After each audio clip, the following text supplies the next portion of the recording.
की रेस में कौन सबसे आगे है? जी हाँ, ये बहुत बड़ा सवाल है क्योंकि मध्य प्रदेश में बीजेपी के नए प्रदेश अध्यक्ष की ताजपोशी को लेकर कवायद तेज हो चली है। 25 अप्रैल तक नए प्रदेश अध्यक्ष के नाम का ऐलान हो सकता है। मध्य प्रदेश की राजधानी भोपाल से लेकर दिल्ली तक इसको लेकर हलचल तेज हो गई है।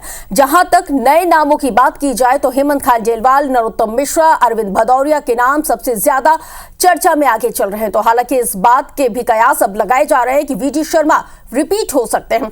जिनके नाम इस रेस में सबसे आगे हैं वो भी चलिए ग्राफिक्स के जरिए अब हम आपको बताते हैं कि आखिर किन लोगों के नाम सबसे आगे हैं। पूर्व मंत्री नरोत्तम मिश्रा, पूर्व मंत्री अरविंद भदौरिया, पूर्व मंत्री बृजेंद्र प्रताप सिंह, हेमंत खानडेलवाल, ये वो नाम है जो इस वक्त चर्चा में सबसे आगे चल रहे हैं। और संभवतः ये भी कहा जा रहा है कि इन्हीं नामों में से किसी एक पर मोहर लग सकती है। लेकिन सूत्रों के हवाले से तो जानकारी ये भी छन के आ रही है कि मौजूदा प्रदेश अध्यक्ष वीडी शर्मा संभवतः इनको रिपीट किया जा सकता है क्योंकि इनके कार्यकाल में मध्य प्रदेश बीजेपी ने चुनावी परिणाम बेहद यहां पे आशाजनक दिए हैं और जिसके चलते यह संभावना लगातार व्यक्त की जा रही है कि इनके कार्यकाल को रिपीट किया जा सकता है। तो देखिए, आपको हम ग्राफिक्स के जरिए और भी समीकरण हैं वो समझाने की हम कोशिश करेंगे कि आखिर किस तरह से ये जो सिंक्रोनाइज तरीके से यहाँ पे समीकरण बनाए जा रहे हैं। 25 अप्रैल को हो सकता है नए प्रदेश अध्यक्ष के नाम का ऐलान। भोपाल से लेकर दिल्ली तक हलचल बहुत ज्यादा तेज हो चली है क्योंकि लंबे वक्त से ये नियुक्ति अटकी हुई है। नरोत्तम मिश्रा और अरविंद भदौरिया रेस में शामिल हैं। इनके नाम लगातार चर्चा में। वीडी शर्मा को भी रिपीट किए जाने पर विचार किया जा सकता है।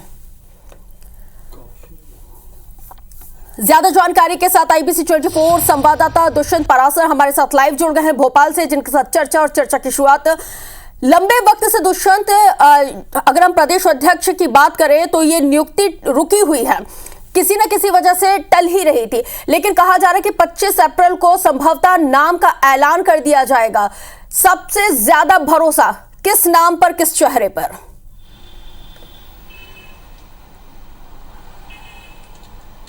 आप बिल्कुल देखिए, बहुत सारे समीकरण हैं, बहुत सारे वर्ग समीकरण है। ऐसे में अगर बात की जाए बीजेपी के प्रदेश अध्यक्ष के चुनाव को लेकर तो लगातार प्रक्रिया जो है अब एक बार फिर से उसको जारी करने के, उसको लगातार शुरू करने के निर्देश जो है वो केंद्रीय कमेटी की ओर से, केंद्रीय संगठन की ओर से जारी किए गए हैं। तो ऐसे में अब ये संभावना व्यक्त की जा रही है कि 25 अप्रैल के आसपास ये पूरी घोषणा जो है प्रदेश अध्यक्षों की वो की जा सकती है। साथ ही साथ अगर मध्य प्रदेश की बात करें तो मध्य प्रदेश में कई सारे नाम जो हैं वो चलन में लगातार दौड़ रहे हैं और जिस तरीके से सीधे तौर पर ये कहा जा सकता है कि संगठन में इन नामों पर चर्चा लगातार की जा रही है। तो ऐसे में अगर सामान्य वर्ग की बात की जाए तो सामान्य वर्ग से लगभग 4 नाम जो हैं वो निकलकर सामने आए हैं, जिसमें वर्तमान प्रदेश अध्यक्ष वीडी शर्मा को एक बार फिर से मौका दिया जा सकता है।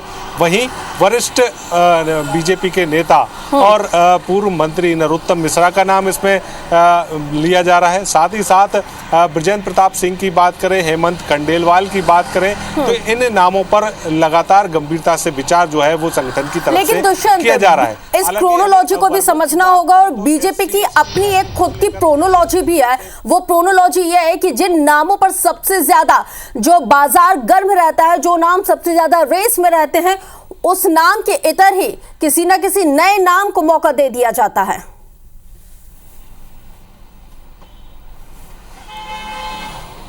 आप बिल्कुल देखिए, क्रोनोलॉजी तो बहुत सारी है और जिस तरीके से लगातार अगर बीजेपी की बात करें तो बीजेपी हमेशा हर एक तरीके से चौंकाने का काम ही करती है। चुनावों की बात करें या फिर अन्य क्रियाकलापों की, तो तमाम सारी चीज़ों में हर संभव तरीके से बीजेपी जो है वो चौंकाने का काम ही करती हुई नज़र आती है।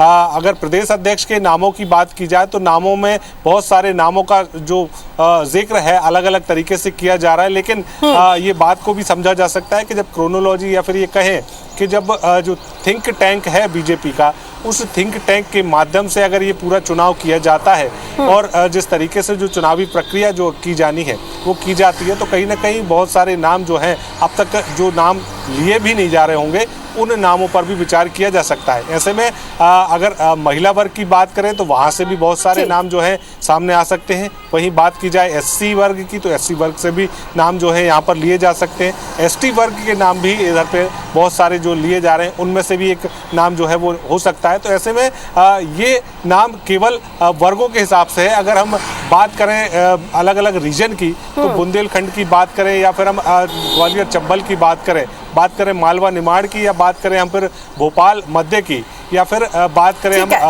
आप नजर बना के रखिएगा, आपसे अपडेट आगे भी लेंगे। बहरहाल शुक्रिया बहुत जानकारी साझा करने के लिए।